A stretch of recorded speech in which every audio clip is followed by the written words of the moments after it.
Hello friends, welcome to my channel education with Gaurav. मेरे इस channel पर एक बार फिर से आप सभी का स्वागत है फ्रेंड्स। और जैसा कि आप सब जानते हैं, मेरे चैनल के ऊपर हम उत्तराखंड एलटी लेक्चरर की तैयारी कर रहे हैं। तो फ्रेंड्स, उसी की सीरीज़ में जो है मैं आपके बीच में उत्तराखंड एलटी से रिलेटेड जो है वो टेस्ट सीरीज़ लेके आ रहा हूँ, प्रत्येक टॉपिक से रिलेटेड सीडीपी में। ओके, तो जो टीचिंग एप्टीट्यूड है उसमें बहुत सारे टॉपिक, लगभग 17-18 टॉपिक दिए हुए हैं आपके सिलेबस के अंदर। उन सभी टॉपिक से रिलेटेड मैं आपके बीच में टेस्ट सीरीज लेके आ रहा हूँ। और आज का जो टॉपिक है हमारा वो है आपका वृद्धि एवं विकास। ठीक है ना, ग्रोथ एंड डेवलपमेंट वाला जो आपका चैप्टर है वो काफ़ी इंपॉर्टेंट है और उससे एक न एक क्वेश्चन जो है एग्जाम के अंदर जरूर आएगा ही आएगा। आप लिख के ले लीजिए ये चीज़, ठीक है। तो इससे काफ़ी इंपॉर्टेंट आज क्वेश्चन डिस्कशन हमारा होने वाला है। और बेसिकली बच्चों में वृद्धि एवं विकास इस तरीके का ये टॉपिक दिया हुआ होगा आपके सिलेबस के अंदर। तो उससे रिलेटेड हम क्वेश्चंस को डिस्कस करेंगे, ठीक है। तो आप लोग ध्यान से मेरे साथ बने रहिए लास्ट तक और हम सारी की सारी चीज़ें डिस्कस करेंगे, ठीक है। और फ्रेंड्स, एक और चीज़ मैं आपको कहना चाहता हूँ कि अगर अभी तक आप लोगों ने मेरा टेलीग्राम ग्रुप जो है ज्वाइन नहीं किया तो आप टेलीग्राम चैनल को जरूर ज्वाइन करें, जिसका लिंक डिस्क्रिप्शन बॉक्स के अंदर दिया हुआ है। ओके, साथ के साथ अगर आपको उत्तराखंड लेक्चरर व एलटी टीचिंग एप्टीट्यूड के नोट्स चाहिए तो आप मुझे इस व्हाट्सअप नंबर पर कॉन्टैक्ट कर सकते हैं। लेक्चरर के लिए जो है टेस्ट सीरीज़ भी अवेलेबल यहाँ पर हो जाएगी। ओके, तो चलिए दोस्तों, शुरू करते हैं हम आज का हमारा सेशन। तो हम, जैसे कि मैंने बताया कि आज के वीडियो के अंदर हम ग्रोथ एंड डेवलपमेंट, बच्चों में वृद्धि एवं विकास से रिलेटेड क्वेश्चंस को डिस्कस करने वाले हैं। तो आप सब जानते हैं कि ग्रोथ एंड डेवलपमेंट क्या होता है। इसके बारे में आपने, जब आप बीएड करते हो तो उस दौरान आपने काफ़ी कुछ चीज़ें उसमें इसके बारे में पढ़ी होगी। और आप जब सीटेट वगैरह की तैयारी करते हो या अपने टेट वगैरह की तैयारी करते हो तो उसमें भी आपको इन चीज़ों के बारे में पढ़ने का मौका मिलता है, ठीक है। तो हम सब जानते हैं कि जो वृद्धि होती है वो आपका कुछ समय तक चलती है, जीवन के एक निश्चित समय तक चलती है। जबकि जो विकास होता है वो क्या होता है, एक आयामी प्रक्रिया होती है और वो जीवन पर्यंत लगातार चलता रहता है। जो वृद्धि होती है उसको मापा जा सकता है, लेकिन विकास को जो है वो एग्जैक्टली उसकी माप नहीं की जा सकती। हालांकि आईक्यू जो है वो इंटेलिजेंस कोशेंट जो है वो मापा जा सकता है, लेकिन विकास के कई आयाम होते हैं और उसको एग्जैक्टली मापना पॉसिबल नहीं है, ठीक है। तो चलिए हम शुरू करते हैं आज का डिस्कशन। तो पहला ही क्वेश्चन देखिए यहाँ पर। फर्स्ट क्वेश्चन है, निम्नलिखित में से किस अवस्था में बच्चे अपने समवयस्क समूह के सक्रिय सदस्य हो जाते हैं। ठीक है, तो ये क्वेश्चन कई बार सीटेट के अंदर भी आ चुका है और ये क्वेश्चन यहाँ पर पूछा जा सकता है इस टॉपिक के अंदर। तो बताइए इसका राइट आंसर क्या होगा।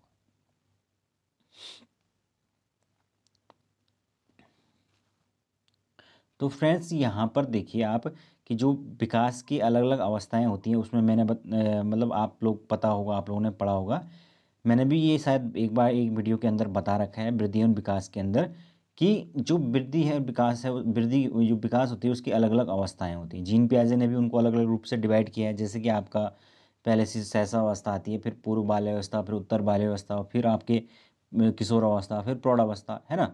तो प्रत्येक जो अवस्था होती है उसके कुछ ना कुछ लक्षण होते हैं और उसी लक्षणों से बेसिकली क्वेश्चंस पूछे जाते हैं, ठीक है। तो यहाँ पर बात हो रही है कि अपने समवयस्क समूह के सक्रिय सदस्य हो जाते हैं। सक्रिय सदस्य यानी कि एक्टिव मेंबर्स होते हैं, वो अपने दोस्तों के बीच में काफ़ी एक्टिव होते हैं। तो वो किस में होता है, आपके किशोर अवस्था के अंदर, ठीक है ना। तो हमारा राइट आंसर होगा किशोर अवस्था यानी कि टीन एज, ठीक है। अगला क्वेश्चन देखिए हमारे पास क्या है। अवधारणाओं का विकास मुख्य रूप से का हिस्सा है। अवधारणा यानी कि जो कॉन्सेप्ट बिल्डिंग होती हैं उनका मुख्य रूप से किससे रिलेटेड इसमें से हो सकता है। संवेगात्मक है, बौद्धिक है, शारीरिक विकास है, सामाजिक विकास है, क्या हो सकता है। तो यहाँ पर जो राइट आंसर होगा वो होगा ऑप्शन बी, यानी कि बौद्धिक विकास। जब बौद्धिक विकास होगा, इंटेलेक्चुअल डेवलपमेंट हो गया मनुष्य का, व्यक्ति का या बालक का, तब जाके ही उसके अंदर अवधारणात्मक जो कॉन्सेप्ट बिल्डिंग जो है वो डेवलप होगा। ओके, आगे चलते हैं।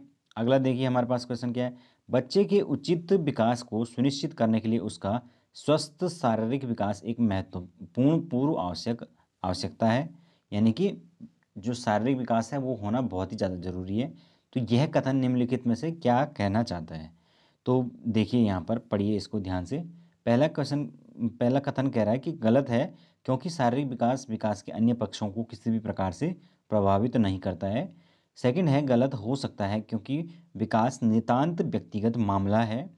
सी है, सही है क्योंकि विकास क्रम में शारीरिक विकास सबसे पहले आता है। और चौथा है, सही है क्योंकि शारीरिक विकास विकास के अन्य पक्षों के साथ अंतः संबंधित है, ठीक है। तो यहाँ पर देखिए ऑप्शन जो सी और डी है वो थोड़ा सिमिलर है ना। लेकिन यहाँ पर जो सबसे सूटेबल आंसर है वो ऑप्शन सी हो जाएगा। ओके, क्योंकि यहाँ पर बात हो रही है कि वो सबसे क्रम में आता है, तो ये बात बिल्कुल सच है। जो शारीरिक विकास है यानी कि जो आपका फिजिकल डेवलपमेंट है वो सबसे पहले आता है। बाकी के जितने भी विकास होते हैं ये इन सब के ऊपर ये बाद में सेकेंडरी होते हैं, लेकिन उस सबसे पहले तो बालक का स्वस्थ होना जरूरी है, उसमें किसी भी प्रकार का डिसऑर्डर नहीं होना चाहिए, तब जाके ही उसका बाकी के विकास जो है वो सुटेबल तरीके से हो पाएंगे। ओके, चलते हैं आगे। अगला देखिए हमारे पास अगला क्वेश्चन क्या है। अगला है, नेक्स्ट है, मानव विकास को क्षेत्रों में विभाजित किया जाता है जो हैं, जो हम ह्यूमन डेवलपमेंट है यानी कि जो मानव विकास है उसको अलग अलग क्षेत्रों में विभाजित किया जाता है, आप सब जानते हैं, ठीक है ना। तो हमें बताना है कि इनमें से क्या वो ऑप्शन नहीं हो सकता। देखिए यहाँ पर बहुत सारी बातें लिखी हुई हैं, तो हम किस प्रकार से इसमें उसको चूज करेंगे जो मानव विकास के क्षेत्रों को के अंतर्गत आता होगा। तो देखिए इसको,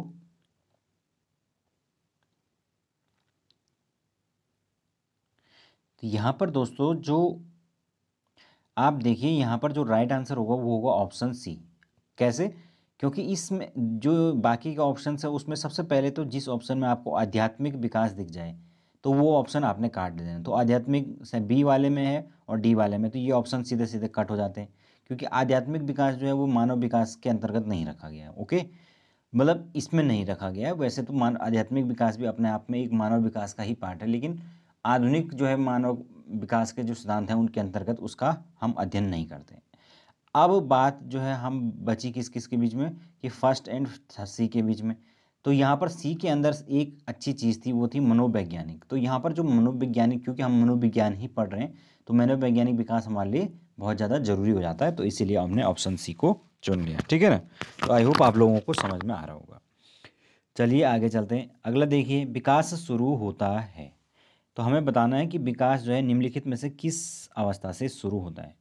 तो यहाँ पर आपके पास चार अवस्थाएं दी हुई, बताइए राइट आंसर क्या होगा।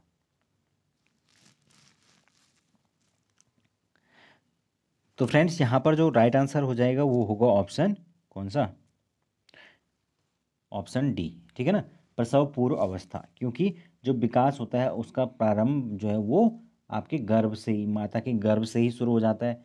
जब आप जानते हैं कि शुरू में क्या होता है, एम्ब्रियो होता है, एम्ब्रियो जो है उस वही डेवलप होता है, बाद में फीटस बनता है ना, यानी भ्रूण उसी से डेवलप होता है। तो धीरे धीरे ये सारी जो है वो आपके प्रसव पूर्व विकास के अंतर्गत आते हैं, ठीक है।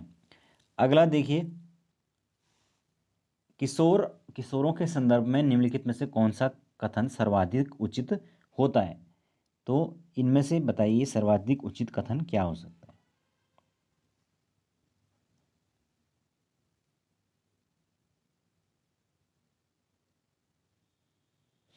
तो यहाँ पर देखिए दोस्तों, किशोर यानी कि जो टीनेजर्स हैं उनके संदर्भ में जो सर्वाधिक उचित कथन होगा वो ऑप्शन डी होगा, यानी कि बुद्धि लब्धांक में आकस्मिक वृद्धि। क्योंकि किशोर अवस्था के लक्षण ही यही होते हैं कि जो चेंज होते हैं वो अचानक से होते हैं, यानी रैपिड चेंज उस टाइम पर देखे जाते हैं, ठीक है। तो इसलिए ऑप्शन डी हमारा राइट आंसर हो जाएगा। ओके, चलते हैं आगे। अगला क्वेश्चन देखिए, नेक्स्ट क्वेश्चन में वो कह रहा है कि किशोर का अनुभव करते हैं। तो फिल इन द ब्लैंक्स में आपको बताना है कि किशोर किस चीज़ का अनुभव करते हैं, कर सकते हैं, सॉरी।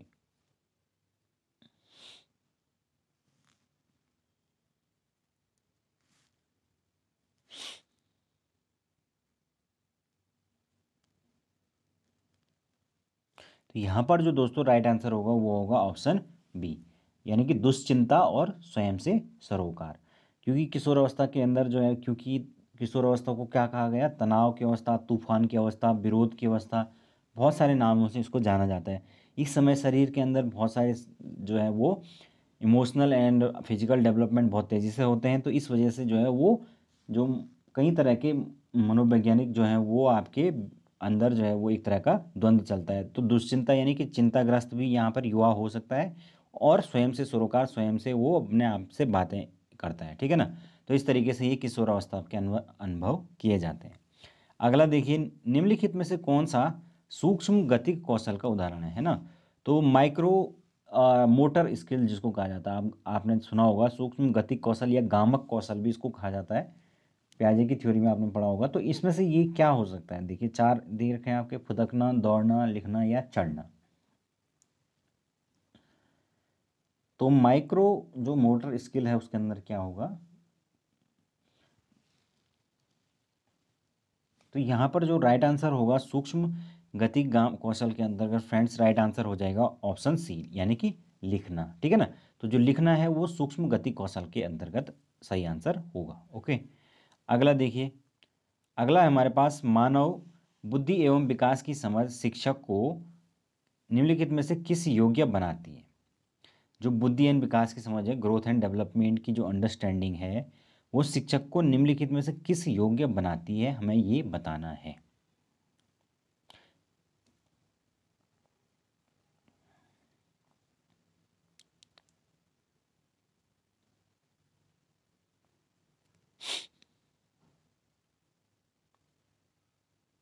तो यहाँ पर जो राइट आंसर होगा फ्रेंड्स वो हो जाएगा ऑप्शन बी, विविध शिक्षार्थियों की शिक्षण के बारे में स्पष्टता। क्योंकि जब हम ये पढ़ते हैं आपका विकास और बुद्धि की ये सब चीज़ें पढ़ते हैं सिद्धांत, तो उसके अंदर हम आपका इंडिविजुअल डिफरेंसेस व्यक्तिगत विभिन्नता का सिद्धांत पढ़ते हैं, जिसके अंतर्गत हम पढ़ते हैं कि भाई प्रत्येक बच्चे की अपनी क्षमता होती है, उसकी अपने अपनी कैपेसिटी होती है, अपने अपने इंटरेस्ट होते हैं, तो हर एक जो है बच्चा अपने आप में अलग होता है। तो इन सब सिद्धांतों के पढ़ने के बाद जो है वो विविध शिक्षार्थियों के शिक्षण के बारे में उसकी स्पष्टता ज़्यादा अच्छे तरीके से हो सकती है। ओके, तो यहाँ पर इसीलिए ये राइट आंसर हो जाएगा। अगला देखिए, निम्न में से किसका मिलान उचित है। यहाँ पर हमें आपको सही मिलान करना है, तो मिलान मैच करिए, मैच द फॉलोइंग। शारीरिक विकास है आपका, संज्ञानात्मक विकास है, सामाजिक विकास है और संवेगात्मक विकास है। तो यहाँ पर जो सबसे सुटेबल है वो आंसर कौन सा होगा, देखिए इसको।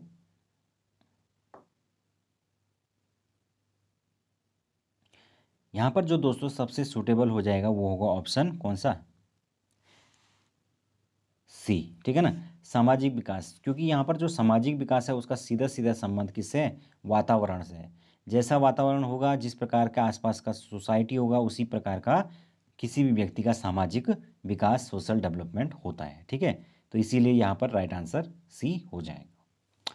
अगला देखिए, हमारे पास नेक्स्ट क्वेश्चन है, के अतिरिक्त निम्नलिखित में से सभी तथ्य संकेत करते हैं कि कक्षा में संवेगात्मक और सामाजिक रूप से समायोजित है। मतलब बच्चा जो है वो क्लास के अंदर इमोशनली और सोशली एडजस्ट हो चुका है। समायोजन का मतलब होता है एडजस्टमेंट, तो एडजस्ट हो चुका है।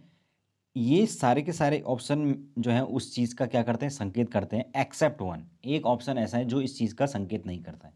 तो देखिए यहाँ पर इनको पढ़िए ध्यान से। हम हम उम्र साथियों के साथ मधुर संबंधों का विकास करना। सेकंड है चुनौतीपूर्ण जो कार्य हैं उन पर ध्यान केंद्रित करना तथा उन्हें दृढ़तापूर्वक करते रहना। फिर है क्रोध तथा हर्ष दोनों को प्रभावी रूप से प्रबंधित करना। और चौथा है हम उम्र साथियों के साथ प्रतियोगिता पर दृढ़तापूर्वक ध्यान केंद्रित करना।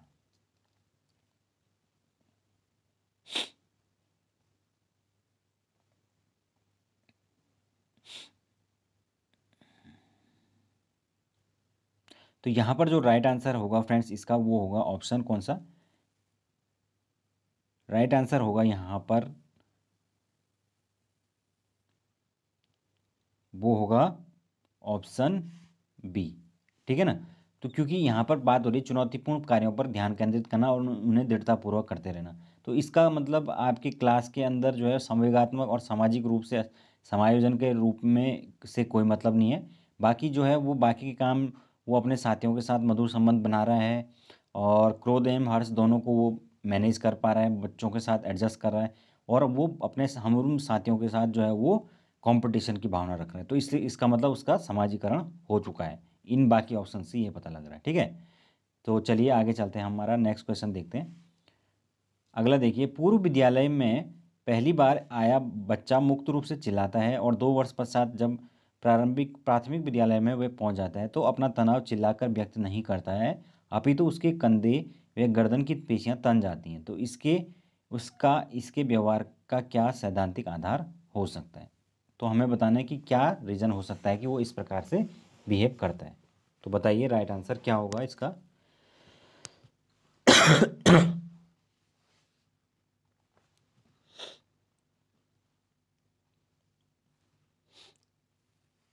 तो यहाँ पर जो राइट आंसर होगा फ्रेंड्स वो कौन सा होगा, यानी कि शुरुआत में तो बच्चा जो है वो चिल्लाएगा, रोएगा, लेकिन जब वो फर्स्ट सेकंड में पहुंच जाएगा तो उसके बाद वो ऐसा नहीं करता है ना। उसके बाद वो मस्त रहता है, कंधे हुए गर्दन उसकी पेशियां तन जाती हैं, यानी तन के वो बिल्कुल रहता है, वो तमीज़ से रहता है।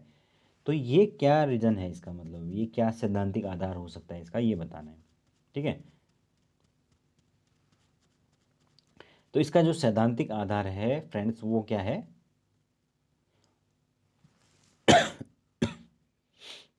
देखिए यहाँ पर क्या हो सकता है।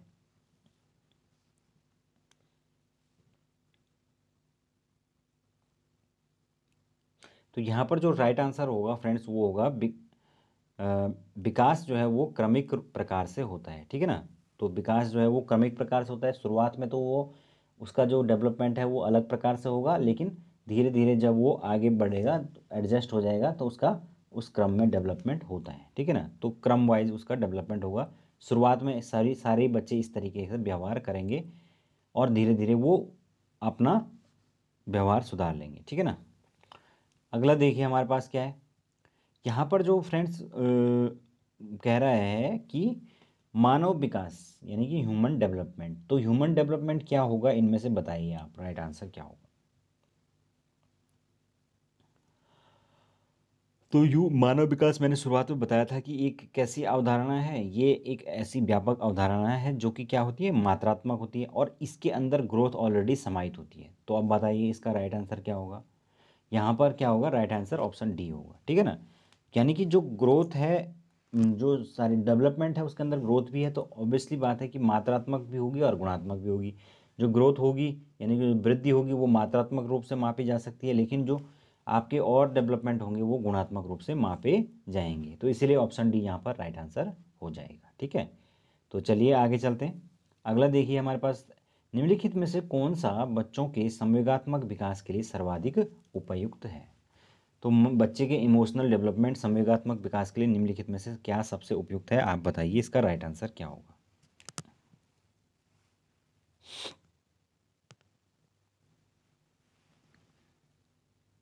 तो सबसे जो उपयुक्त है आप अब तक समझ चुके हैं वो कौन सा है, क्योंकि चाइल्ड सेंटर एजुकेशन है, सबसे इम्पोर्टेंट है कक्षा कक्ष का प्रजातांत्रिक वातावरण, यानी कि डेमोक्रेटिक माहौल, सबको सहभागिता से मतलब मौका मिलना चाहिए बोलने का। ठीक है ना, इस तरीके से। अगला देखिए, कोई भी नाराज हो सकता है, यह आसान है, परंतु एक सही व्यक्ति के ऊपर सही मात्रा में सही समय पर सही उद्देश्य के लिए सही तरीके से नाराज होना आसान नहीं है। तो यह संबंधित है, मतलब किस प्रकार से जो है वो कहाँ पर कितना जो है वो नाराज होना चाहिए या क्या रिएक्शन होना चाहिए, ये सब डिपेंड करेगा किस चीज़ पर। तो यहाँ पर 4 प्रकार के आपके विकास दे रखे हैं, तो ये किस पर डिपेंड करेगा बताइए। तो इसका जो राइट आंसर होगा दोस्तों वो होगा ऑप्शन कौन सा, वो होगा ऑप्शन डी। ठीक है, संवेगात्मक विकास यानी इमोशनल डेवलपमेंट पर ये आपका डिपेंड करेगा। ओके, चलते हैं आगे। अगला क्वेश्चन देखिए हमारे पास है, निम्नलिखित में से कौन प्रारंभिक बाल्यावस्था अवधि के दौरान उन भूमिकाओं एवं व्यवहारों के बारे में जानकारी प्रदान करते हैं जो एक समूह में स्वीकार्य हैं। यानी कि समाज के द्वारा स्वीकार करने वाली जानकारियों को शुरुआत में कौन प्रदान करता है, कब, प्रारंभिक बाल्यावस्था के दौरान। तो बताइए इनमें से क्या हो सकता है।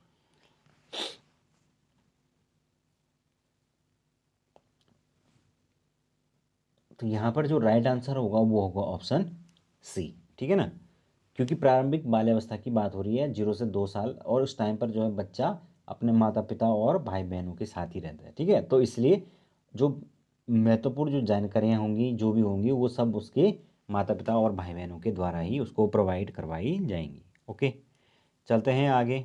अगला क्वेश्चन देखिए हमारे पास क्या है, निम्नलिखित में से कौन सा आयु समूह परवर्ती बाल्यावस्था श्रेणी के अंतर्गत आता है। परिवर्ती यानी कि उत्तर बाल्यावस्था, तो हमने अलग अलग कैटेगरी जो है वो विकास की पढ़ी हैं, तो उसमें बताइए उत्तर बाल्यावस्था कहाँ से कहाँ तक होती है। आई होप आप सब लोग इस बात का आंसर जानते होंगे।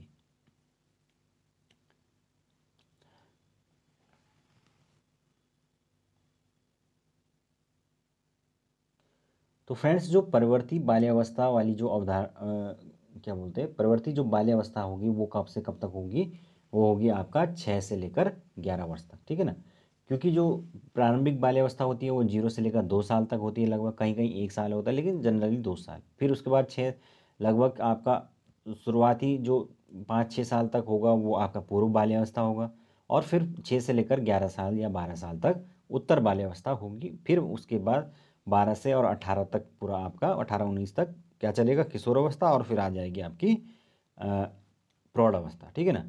तो इस तरीके से हमारे पास ये अलग अलग जो है वो विकास की श्रेणियाँ डिवाइड की गई हैं। ठीक है। अगला देखिए, इनमें से कौन बाल विकास का एक सिद्धांत है। बाल विकास का इनमें से क्या सिद्धांत है। पहला देखिए, विकास परिपक्व तथा अनुभव के बीच अन्योन्य क्रिया की वजह से घटित होता है। तो यहाँ पर पहला ही ऑप्शन बिल्कुल राइट है, ऑप्शन ए राइट आंसर है। ये बाल विकास का एक सिद्धांत है कि वो क्या होता है, वो डिपेंड करता है कि जो है वो जो मेच्योरिटी है और अनुभव है, इनके बीच जब इंटरेक्शन होते हैं, अन्योन्य क्रिया होती है, तो उसकी वजह से जो है वो विकास होता है। ओके। तो बेसिकली कह सकते हैं एक टर्म आता है इसके लिए कि आनुवंशिकता और वातावरण, इन दोनों का बीच की अन्योन्य क्रिया। तो आनुवंशिकता को यहाँ पर विकास जो है परिपक्वन के नाम से, यानी मेच्योरिटी और आनुवंशिकता एक ही कंटेस्ट में इस समय ले सकते हैं आप। तो बेसिकली जो विकास होता है वो आनुवंशिकता और वातावरण दोनों का आपस में संगम होता है। ठीक है। चलते हैं आगे। तो अगला क्वेश्चन हमारे पास है, शैशव काल की अवधि है। तो अभी हमने डिस्कस की थी शैशव काल कब होता है, शैशवा काल या शैशव अवस्था जिसको कहते हैं, वो कब से कब तक होती है बताइए।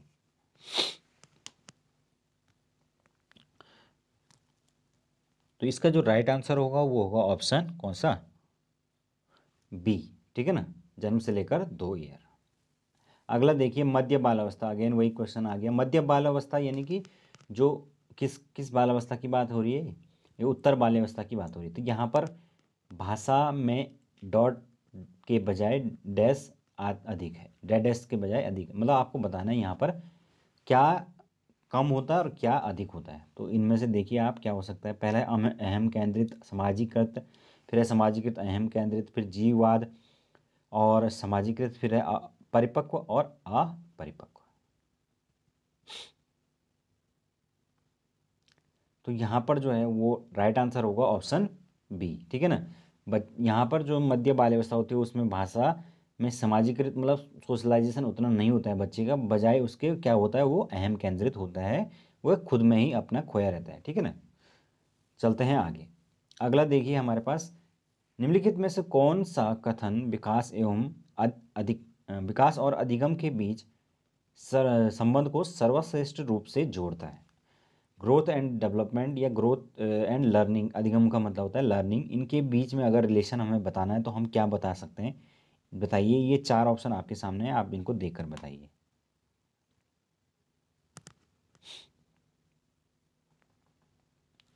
तो यहाँ पर जो राइट आंसर होगा दोस्तों वो होगा ऑप्शन कौन सा,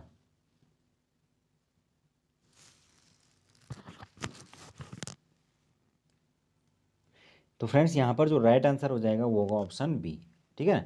अधिगम और विकास दोनों एक दूसरे से जटिल तरीके से अंतर संबंधित है, इंटर रिलेटेड है दोनों। ओके, दोनों एक दूसरे को प्रभावित करते हैं। अगर अधिगम जो है वो तभी हो पाएगा जब विकास अच्छा होगा। ठीक है ना। ओके, तो ये इसीलिए है। अगला देखिए, विकास की गति एक दूसरे से भिन्न होती है परंतु यह डॉट डॉट अनुसरण करता है। इनमें से क्या, एड़ी से चोटी, अव्यवस्थित, अप्रत्याशित व क्रम, चौथा है क्रमबद्ध व व्यवस्थित। तो क्या हो सकता है इसका बताइए, राइट आंसर क्या होगा।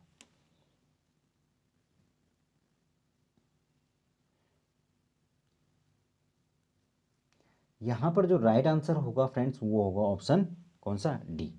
क्रमबद्ध व व्यवस्थित हमेशा जो है वो क्या करेगा, क्रमबद्ध एवं व्यवस्थित नमूने का अनुगम करेगा। यानी कि जो पैटर्न होगा वो हमेशा एक व्यवस्थित होगा। जो इंसान का बच्चा होगा वो हर एक जगह जो है दुनिया के अंदर जहाँ भी होगा वो उसी तरीके से बड़ा होगा जैसे हर जगह होता है। ओके, उसका एक निश्चित क्रम होगा। ऐसे नहीं होगा कि कहीं पर वो एकदम से चलने लग जाए। ठीक है ना।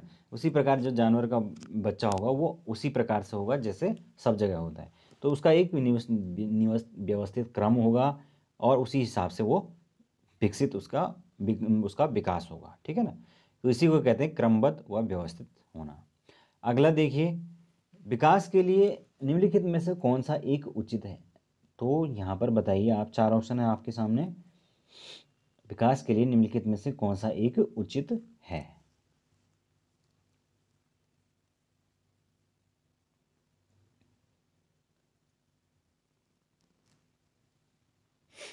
तो यहाँ पर जो राइट आंसर होगा दोस्तों वो होगा ऑप्शन बी। ठीक है, सामाजिक सांस्कृतिक जो संदर्भ है उसमें विकास एक महत्वपूर्ण भूमिका का निर्वाह करता है। ओके, चलते हैं आगे। अगला है, विकास के बारे में निम्नलिखित में से कौन सा एक कथन सही है? कौन सा कथन राइट है आपको बताना है, बताइए।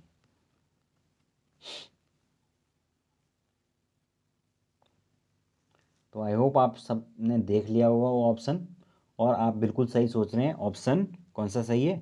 ऑप्शन डी सही है। ठीक है ना, विकास जो है वो भिन्न व्यक्तियों में भिन्न भिन्न गति से होता है, और यही क्या है, इंडिविजुअल डिफरेंसेस का सिद्धांत है। तो यही वो कहना चाह रहा है।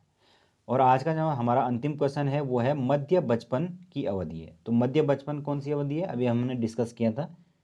तो कौन सी है वो? उत्तर बाल्यावस्था जो है उसी को मध्य बचपन कहा जाता है, और वो होती है कब से? 6 से लेकर 11 वर्ष तक। ठीक है, तो ऑप्शन ए राइट आंसर हो जाता है। तो फ्रेंड्स इसी तरीके से आपको क्वेश्चंस जो हैं वो इसके टॉपिक के अंतर्गत पूछे जाएंगे, जिसमें बेसिकली आपको विकास की जो अवस्थाएं हैं और डेवलपमेंट की क्या क्या स्टेजेस हैं, उनकी क्या क्या विशेषताएं हैं, ये सब चीज़ें पढ़नी है थोड़ा बहुत। ठीक है ना, तो ओके, अभी के लिए इतना काफ़ी है, और काफ़ी रात हो चुकी है। Thank you so much, good night.